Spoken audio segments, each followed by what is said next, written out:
JMS Global is a class of 25 students with the once-in-a-lifetime opportunity to learn about the culture and history of a new country or region every year. This year, the JMS Global program got the wonderful opportunity to travel to Argentina. We made a visit to the capital, Buenos Aires, along with the beautiful city El Calafate. Argentina can be found east of Chile at the southern tip of South America. It was really hot. It's really Hot. It was hot. It was really hot. So hot. It was really hot. Like very hot. It was really hot. It was really hot. It was hot. A majority of Argentina, including Buenos Aires, has a moderately warm temperature. The summers are hot and humid, while the winters are cool and dry. January and February are usually the hottest months of the summer, whereas January and February for us in Tulsa is still cold. Argentina has a total landmass of 1,074,000 square miles, with a population of 43,850,000 people as of 2016. Argentina's dominant religion is Roman Catholicism, and their currency is the Argentine peso, with a current exchange rate of 20.25 pesos to every $1 as of April 25, 2018.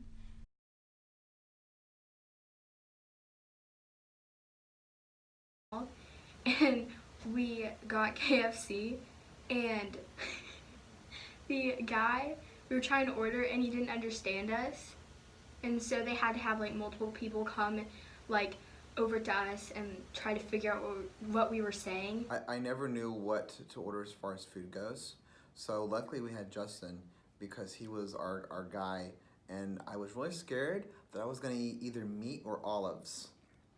But neither happened, and I really have Justin to thank for that.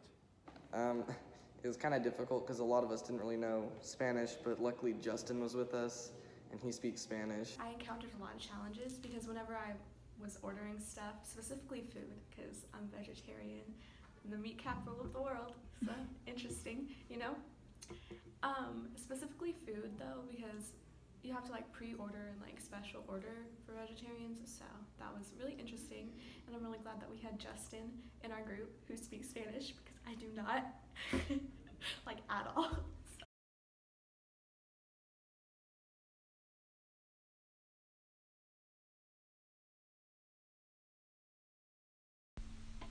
The natives of Argentina were comprised of 6 main groups: the Dayaguita, Charrua, Gran Chaco, Mapuche, Guarani, and the people of Patagonia and the Pampas. The first Spanish settlement was established in 1536 in what is now Buenos Aires. The Spanish believed that, like Bolivia, the area was rich in silver. As a result, they sent a team of 1,600 men and 16 ships led by a man named Pedro Mendoza. They failed to conquer the area and ended up retreating into modern-day Paraguay because the natives put up a good fight.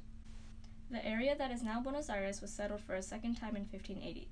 With the help of the Jesuits, the Spanish began to establish permanent settlements farther south. Once this settlement began, Argentina slowly fell under Spanish rule over the course of 200 years. Hundreds of years later, Argentina would finally escape from Spain's control with the help of their country's heroes, José de San Martín and Simón Bolívar. They officially gained independence on May 25, 1810. Initially, Argentina adopted a Caudillo-style government. However, due to multiple military coups and popular rebellions throughout their history, Argentina never settled on one specific form of government until modern times.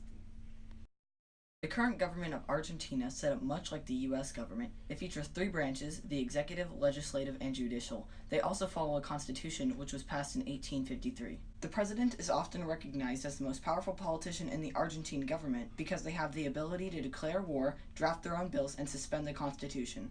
Argentina's government includes a Senate and a House of Deputies, which is like the House of Representatives. Argentina's judicial branch includes 5 justices appointed by the president. They function like the Supreme Court of the United States. Argentina has been plagued by military instability and constant power shifts for decades. There were a total of 6 military coups in the 20th century. The first one, in 1930, started a line of military dictatorships that would last 53 years until 1983. One of the most prominent dictators of the 1900s was Juan Perón, a populist president who created the Peronist Party. He rose up through the ranks in the Argentine military until a coup overthrew the ruling party and instated him as their president. He presided over the country for almost 20 years as one of Argentina's most notorious leaders, but it doesn't stop with just him. His second wife, Eva Perón, more commonly referred to as Evita, was also an influential figure in Argentina's history. She was beloved by the working classes of Argentina and was thought to be a saint by many. Although she met her untimely death at the age of 33, she still lives on, immortalized worldwide in the famous Broadway musical and movie adaptation Evita, as well as on the 100 peso note. Evita is buried in the world-famous Recollecta Cemetery with her father's family. The Recollecta Cemetery is known for its unique tomb structures that showcase various styles of architecture. Other notable examples of Argentine architecture include the Palace of the Argentine National Congress, which houses the Senate and the House of Deputies, the Cabildo, which is the oldest government building in Argentina, built in 1610 and the only colonial structure still standing in the city of Buenos Aires, and the Casa Rosada, which translates to the Pink House. Similar to the White House, it is the residence and workplace for the President of Argentina. However, the current president lives on an estancia outside of the city. There are many theories about why the house is painted pink. One of these theories is due to the first two political parties. Their colors were white and red. Pink represented a compromise between the two parties. Another theory is that the cow's blood in the white paint, which made it pink, would better withstand the humidity of the area. The building is the center of the Plaza de Mayo, which houses other government buildings, as well as the Metropolitan Cathedral. Art in Argentina is diverse due to the influence of the European settlers and native population. Argentine art roughly mirrored the movements found throughout European history, with one notable exception: the color. Places that have desert-like climates tend to gravitate towards bright colors to quench the thirst for deep, lush colors that they lack in their region. Argentine art came into its own during the modernist period. We visited the Malba Museum, which was unique. The museum was based off the Argentine craze for psychotherapy. Each room has a different feeling or emotion that ties into the aspect of the Argentine obsession. In the United States, going to therapy sessions on a regular basis might seem a little excessive, but this is the reality for many Argentines who see therapists on a weekly basis. This practice is often expressed in their artwork. Graffiti in Argentina is unique. It is celebrated, encouraged, embraced, and most importantly, completely legal. Throughout the streets, you will find many pieces by artists from all over the world. Artists are expected to have consent from the owner of the building that they are using as a canvas. However, consent is not required. Beautiful colors and detailed tags are certainly a sight to see in Buenos Aires. Graffiti was awesome. I have always been a fan of street art, but what's so cool about Argentina is that it's legal. It's completely legal. So these artists, there's this freedom to do these huge, massive muralistic pieces, and I think graffiti gets a bad rap because you automatically think in the United States it's illegal, right? It's tagging, things like that. But graffiti is so much more than that. It's mural work is graffiti, and so these artists are really talented, and they're able to take the time and showcase their talent rather than be rushed and have to run away. So it was pretty exciting stuff. The biggest draw to Buenos Aires for tourists remains the tango culture. Argentine tango was created in the 1880s on the border between Argentina and Uruguay. The dance was originally performed by the lower classes of Buenos Aires, but eventually spread across all of Argentina. The tango was influenced by African, European, and Native American cultures, which shaped it into one of the most popular dances in the world today. A tango band typically consists of an accordion, strings, piano, flute, and the bandoneon. You can see tango along with other creative works of art in the most colorful neighborhood in Argentina called La Boca. La Boca is a working-class area of South Buenos Aires near the Riachuelo River. Most of the buildings in La Boca are painted bright, vibrant colors. Benito Quinquela Martin, a local who grew up in the area, was the artist responsible for this unique display. In 1933, he purchased a piece of land along the waterfront in La Boca and built a 4-level structure that housed a primary school, a museum for Argentine artists, his own studio, and his home. Along with this structure, he painted 18 murals along Caminito Street representing the history of the area. He then refurbished the rundown buildings of Caminito by painting the storefronts and the houses. The street immediately became an open-air gallery for artists and continues to be one of the biggest tourist attractions in Argentina to this day. La Boca is also the home of the Boca Juniors soccer team. There's a very large soccer stadium in La Boca that's painted blue and yellow and attracts many tourists and locals alike every season. The Boca Juniors aren't the only soccer team in Argentina. Fierce rivalries exist between the fans of different clubs. However, Argentines put all of that aside when their national team plays. Most famous player from Argentina is Lionel Messi. Martin Fierro the Gaucho by Jose Hernandez is widely considered the national poem for Argentina. This poem is very popular and students are usually required to memorize part of it. They love this poem dearly because it introduced the idealized gaucho, someone who is strong, determined, independent, and a little bit dangerous, into the national identity of Argentina. The poem accurately represents how the gauchos were treated in the past. It's so important to Argentine people that even Pope Francis quotes the poem on occasion. The Martin Fierro poem also idolized the gaucho, or Argentine cowboy. This fictional story is about a gaucho and his life, with all of the trials and heartaches that he goes through. During the story, he is abandoned by his family, gets taken to the frontier, then escapes but is caught and barely survives.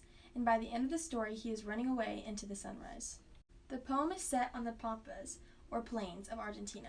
Traditionally, there were no fences to contain livestock, and the gauchos were used to wrangle the horses, sheep, and cattle. Around the time Martin Fierro was written, this way of life was changing, and gauchos lost their respected status.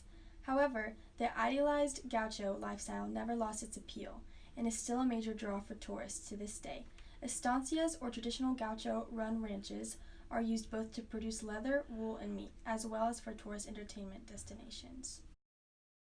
The first estancia we visited was El Humbo de Areco, located in the Pampas region outside of Buenos Aires. While we were there, we went horseback riding. However, it was not what we were used to here in the United States.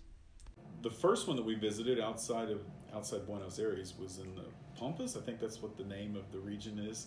It was the grasslands, and that felt more like a ranch or some sort of an agricultural operation here in the United States. Except the cultural differences, the way that they danced and the way they dressed was different, but you could still see some of the similarities in how the American cowboy came to be and kind of the Western culture that we have adopted from all of the European cultures that have kind of came together in the United States and created this concept of a cowboy in the United States. So that was kind of fun to see how there were some similarities. The estancia in Patagonia, to me, it was completely different. Just the atmosphere was different. And the way they treated their animals, not treated their animals, but how they took care of their animals was very different, just because of the resources that they had or didn't have. In Argentina, gauchos place a wool blanket on top of the saddles instead of underneath it, and some don't use saddles at all. When we were at the estancias in the Pampas, we saw a demonstration of the bond between a gaucho and his horse. This is supposedly one of the strongest relationships in Argentina. While we were in Patagonia, we visited another estancia called Nebepo Aike. We took a horse ride and hiked on a hill where you could see everything surrounding El Calafate. At both estancias, we had asado as our meal.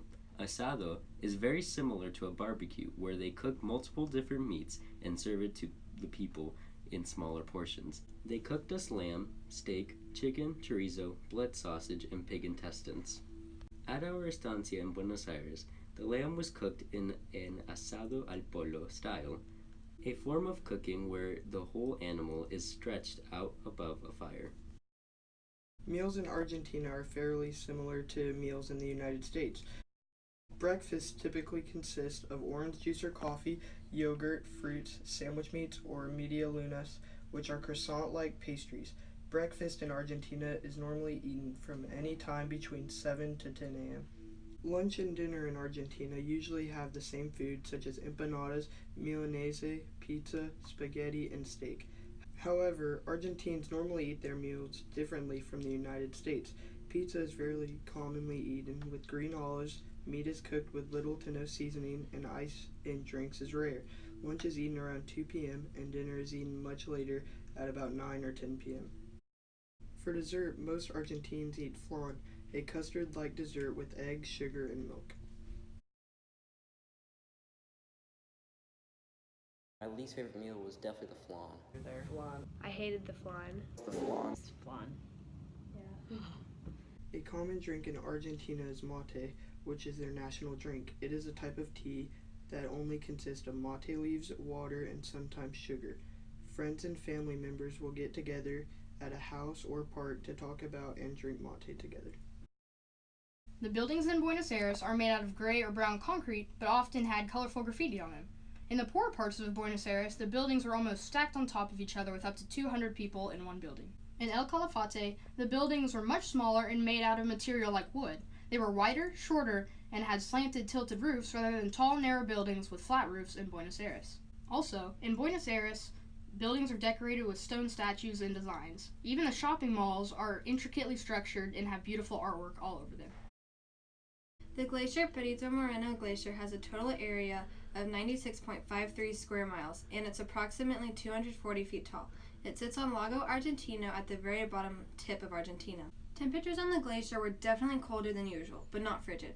When walking on the glacier, we were required to wear crampons, a spiky sole meant for your shoe. The glacier is basically a big compacted ball of ice. Hiking on the glacier is very similar to hiking on a mountain, given both of their rocky terrain. The weather in the two cities were different. In Buenos Aires, it was very sunny and hot, with temperatures exceeding 80 degrees.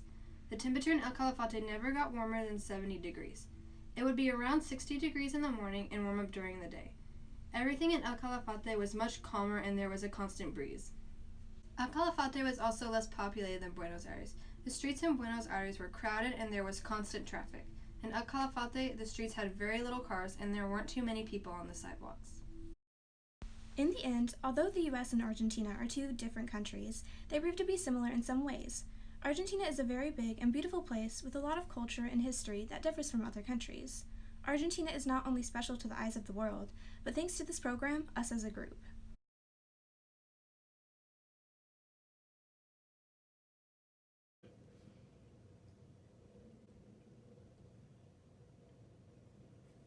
Exciting. Exciting. Exciting. Eye-opening. Eye-opening. Eye-opening. Eye-opening. Amazing. Amazing. Amazing. Amazing. Amazing. Magical. Magical. Exhilarating. Exhilarating. Unforgettable. Unforgettable. Inspiring. Awesome. Once in a lifetime opportunity. Enlightening. Life-changing. Remarkable. Crazy. Memorable. Empowering. Interesting. Adventure. It was